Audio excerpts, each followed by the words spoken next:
Hey, you guys, welcome back. This is Just Shay Davis.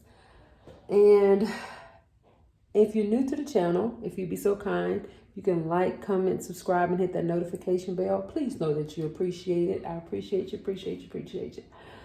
And y'all, let's get into it. So,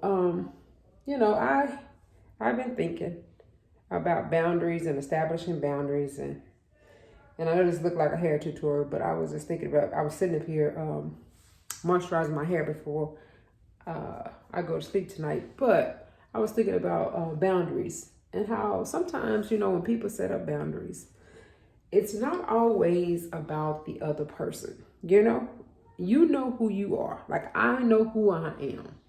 I know what my limits are. Sometimes I don't know what my limits are until somebody pushed me to a point. Then I realize, it's going to take everything in me to hold back and to mind my tongue. And so, forget my kids in the background, but let me close this door. So sometimes, you try to do your best with people, and sometimes people, like, I don't like confrontation. If I can avoid it, I will. If I can avoid it. But sometimes people make it impossible for you to avoid because they got that bully spirit on them. They want to insist on you talking, insist on you engaging, and all of that. And when that's the case, you have to establish boundaries because you know what's going to work for you. And that's what it is. And if they get offended by the boundaries, then that's just, their issue. Because oftentimes people establish boundaries because they're trying not to just throw away a relationship. They're trying to give people benefit of the doubt, trying to put themselves in a space that they don't get triggered and say something or do something that they're going to live to regret. Typically, the boundaries being established is not always about you. Like, some people just take offense to it. Why? Why do you take offense to people knowing their limits, knowing what they can, put up with and what they can't, and just basically really trying to hold, you should take it as a compliment that they're going to even think enough to put a boundary there so that they don't damage the relationship instead of being, they're isolating or they won't do what I want them to do. Because I don't think anybody's that important in my life, I'm trying to think, that I would get so offended if they set up a boundary. Because the street goes both ways. You can establish a boundary. I can establish a boundary. On either end of it, either way, we obligated to respect the other person's boundary. And when they put up a boundary, it's a boundary. Don't try to bogart your way over the boundary. I'm sorry, y'all, just keep hitting this thing. But don't try to bogart your way into somebody's space. They could be healing. They could be on a spiritual journey. They could be fasting. You don't know what they're doing. So don't try to inflict yourself on it. And then my thing is something about silence. When you're not talking a lot, people go absolutely almost nuts because they don't know what you thinking, why you doing, why. It's just too much time to put it and too much energy to put in somebody else's life. You hear me? If somebody ain't talking to you, then don't let them talk to you. Be okay with it. They might be healing. They might be on their own spiritual journey. They might be trying to get closer to the Lord. They might be doing a whole lot of stuff. And every time somebody do something, it ain't about you. How about that? And if you make it about you, then what does it say about you? Because you're making anything somebody else does, you're making an entire thing about you. And then I also want to address these standard buyers, these onlookers of things that that's not right, and yet you support people in their foolishness. We got a lot of people out here who want to support people even when they're wrong. And we're going to call that's the biggest gang in the world, in any other foreign country, in any other space, is the gang called family. It's shocking and amazing to me that family can fall out. They can fall out every holiday, every other week, but let somebody else come. And that same person who stirs a pot in the family can offend somebody outside of the family and the whole family, knowing how that person is. They want to jump on the other person. They know how their family member is, but yet they gonna act like they don't know. It's a game. It's just like family. Family is just like a game. They not gonna let you forget who you are, where you came from, all of that. And then they're gonna support you in your wrong. Cause everybody know when people in the gangs, stuff they do in the gangs, sometimes ain't the right thing. But they support each other, right? Just like a family. Wrong or right, supporting mess. My thing is, you got to be stronger than what you grew up around. Don't you want to do something different? Be that person that makes a difference in somebody else's life. When you see somebody else getting done wrong by your family, remember, I don't care if it's your mama, your daddy, your brother or sister. If they wrong, they wrong. If all those who look, stand by and look, and you know that they wrong, you don't really love that person. Because love is characterized when you can tell somebody the truth and there ain't going to be no love lost. You understand what I'm saying? Love don't require you to be a yes person all the time. Yes. Yes, ma'am. Yes, ma'am. You choking somebody out, but yes, ma'am. You wrong them, but yes, ma'am. I don't know. I can't see for myself. That's ridiculous. I think it's ridiculous. When people act like they don't know right from wrong, y'all got to cut my ends. But these people act like they don't know right from wrong. But they'll let their mama, their daddy, their sister, their brother, whatever, go offend somebody else. They ain't letting them do it. But when they do it, they don't call them out. They be like, oh, no, we can all get them. We can all go on over there. Knowing that your brother, sister, or your mama, daddy is messy.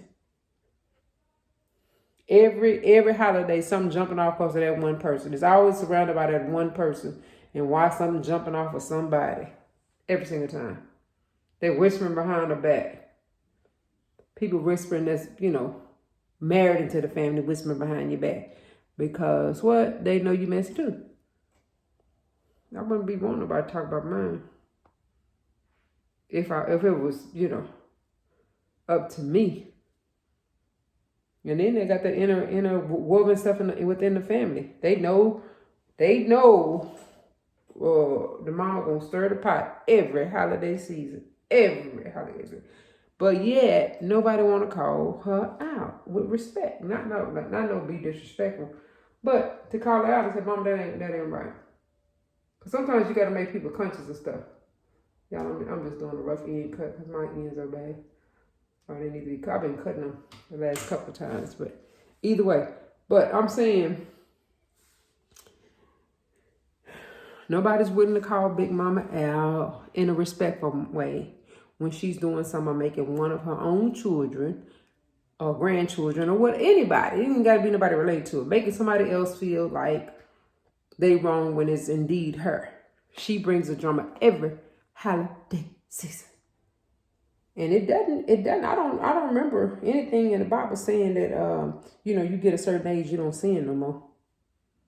For all those people who righteous, want to be so righteous when it comes because you older that you righteous. No, you still, it don't say nothing. If babies can sin, we're both born to sin. 2 and 3 years old, 1-year-olds can sin and tell, I didn't do that. I didn't get, who picked up the candy? I didn't do that. Or the 2-year-old, I don't know. No, they got the candy in their back pocket or in their mouth. But they going to quickly learn how to lie, right? You don't have to teach kids how to lie, right? So they never say that that never says, I don't remember anything saying in the Bible, and I hadn't read the entire, I'm not claiming to have read the entire Bible, be a Bible scholar, but I don't remember saying and or hearing anything about when you get a certain age, you can't lie no more, or you can't sin no more. I don't remember seeing that. Now, you comment below. If it's somewhere in the Bible, please correct me. But I don't recall anything like you're supposed to grow older and wiser. And some people don't do that. So all these people who think like just because it's Big Mama, oh no, she righteous in everything she do. No, that's not always the case. Big Mama sometimes be stirring that dang pot. Big Mama's the one who keeping up the mess. Old and messy with it. I'm just gonna keep it, a thing. I ain't making up on nothing on nobody, but I'm just calling it out what I know for sure. And my thing is, us as parents, big mamas, and all of that, it's our responsibility. We try to keep the family together. Let's not try to tear the family apart. This new age people, I just remember we used to get our grandma's house. I used to love that. And when she passed out, we don't do that no more. But it ain't nobody who's trying to pick up that tradition and run with it either. You know? So we shouldn't have to wait for we should be conscious and try to stay conscious and say, okay, let's keep tradition together. Not just because I grew up that way, but I mean, it's a sense of family, gathering for the holidays, seeing each other. But if you got together with your family every holiday and it's some drama, that becomes exhausting after a minute. It's holiday supposed to be something you look forward to, not something you like, oh man, I gotta go see such and such, and we know that she about to get stuff started. Because then people start making choices for their own self. They'll start making choices and say, hey, you know what? Instead of going over here, let's go do something fun. Let's go take a vacation. Let's do something other than be over here having to defend ourselves, having to, put up with other people starting drama for no reason. And then guess what? Guess who's shocked? The same person who started up all the mess. All of a sudden, they realize you're going to do something different for the holidays. And they, hurt. They shocked, and I can't believe it. No, you can believe it. Believe what you start. Believe that there's going to be a reaction to your mess. You start mess. You can't expect people to want to hang around you, want to be around you on holidays, want to do anything with you. You just can't expect them to do that. And that be okay. Nope. And when they choose something different, don't act like you the victim. Remember, always try to go back and recall, what could I have done on my end to make this person react like that? Nobody wants to stop and self-reflect. But if you stop and self-reflect, you'll know half the reason why people do what they do when it comes to you. That's for sure. Okay, you guys, I'm on this video going longer than what I was anticipating. I was just coming on here just to say one or two little words, and I done got off on a whole nother tangent, and now I'm thinking about a whole nother video. But anyway, you guys go ahead and have an amazing day. I always try to reflect. When somebody change up, they're not just changing up just because the day is a day. What have you done? Stop and think about what have you done to make them change up. And guess what? If your family or any other gang requires you to not stand up for what's right or wrong, ask yourself, is this the right place I need to be? Is this the right thing that I'm supporting? Now, I ain't saying walk out on your family, but you need to open your mouth when your family not doing what's right by other people. And they trying to alienate one, like they said, a black sheep of the family. When they trying to alienate somebody, you be that person to stand up for them. Right? And shouldn't be nothing wrong. And I don't understand the messing little black sheep of the family anyway. But anyway, yeah, that's a whole nother video. So I'm going to go ahead and sign off. I'm almost finished my hair. But you guys go ahead. If you would be so kind to like, comment, subscribe, and hit that notification bell. Please know I appreciate you. I might come right back on because I've got all kinds of things running through my head. So anyway, you guys, I appreciate you. Love you.